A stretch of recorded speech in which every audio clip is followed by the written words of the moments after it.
Hello à tous, on se retrouve aujourd'hui pour une nouvelle vidéo dans laquelle on va parler de l'enquête préliminaire, donc on va parler de procédure pénale. Qu'est-ce que c'est que cette enquête préliminaire? C'est ce que nous verrons dans un premier temps, et puis ensuite on abordera quel est le déroulement, comment ça se déroule, une enquête préliminaire. Mais juste avant, si vous aimez bien mes vidéos, notamment sur la procédure pénale, n'oubliez pas de la liker. Pour vous, c'est peut-être pas grand-chose, mais pour moi, le soutien est énorme, ça m'encourage à faire d'autres vidéos, et puis également, ça permet à mes vidéos d'être mieux référencées. Alors qu'est-ce que c'est que cette histoire d'enquête préliminaire? Dans une procédure pénale, on a une infraction qui est commise, imaginez vous avez une infraction, vous avez un vol qui est commis, et puis, juste après la commission de cette infraction, il y a une enquête qui va être ouverte, qui va être diligentée. Et en procédure pénale, il y a deux types d'enquêtes, principalement. Il y en a d'autres, mais il y en a deux principales. L'enquête de flagrance et l'enquête préliminaire. On va s'intéresser ensemble à l'enquête préliminaire, puisqu'on a déjà vu dans une autre vidéo l'enquête de flagrance. L'enquête préliminaire, c'est une enquête de police judiciaire, relativement longue, menée sous le contrôle du procureur de la République, qui peut être ouverte dès lors qu'aucun crime ou délit flagrant n'a été commis. D'accord? Donc on a une enquête qui peut être ouverte dès lors qu'on n'est pas en flagrance, finalement.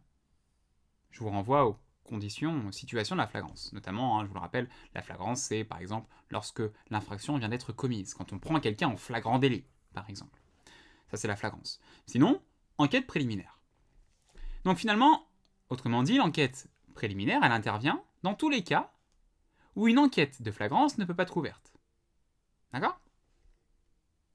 Le principal objectif d'une enquête préliminaire, qu'est-ce que c'est? C'est de donner au procureur tous les éléments nécessaires pour savoir si il doit poursuivre ou alors s'il doit classer sans suite l'affaire. C'est-à-dire qu'on va avoir des actes d'enquête qui vont être réalisés par la police judiciaire, des perquisitions, des réquisitions, des saisies, des fouilles. Et bien tout ça, ça va être réalisé par la police judiciaire qui, à la fin, va avoir un individu qui est suspect, et ce suspect va être présenté au procureur, et le procureur, en fonction de toutes les preuves qu'il a, il va décider de poursuivre ou non, ou alors de choisir une mesure alternative aux poursuites, mais il peut décider de poursuivre si, par exemple, il considère qu'il y a assez de preuves. Comment ça se déroule, l'enquête préliminaire? Eh bien, ce que vous devez bien comprendre, c'est que dans une enquête préliminaire, les pouvoirs de la police judiciaire sont moins coercitifs, ils sont beaucoup moins contraignants par rapport à l'enquête de flagrance.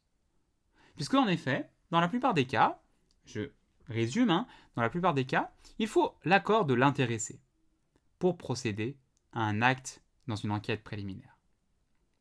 Par exemple, dans une enquête de flagrance, pour faire une perquisition, il n'y a pas besoin d'avoir l'accord de la personne chez qui on va perquisitionner, puisque l'enquête de flagrance est réputée pour être coercitive. Mais en revanche, dans une enquête préliminaire, normalement, il faut l'accord de la personne chez qui on intervient. Donc, ça montre que l'enquête préliminaire est quand même moins coercitive, moins contraignante. Et c'est pour ça que généralement, elle est relativement longue d'ailleurs. Et une enquête préliminaire, elle est menée par la police judiciaire, et plus précisément par un OPJ, un officier de police judiciaire, et sous le contrôle d'un OPJ, elle est menée par un APJ.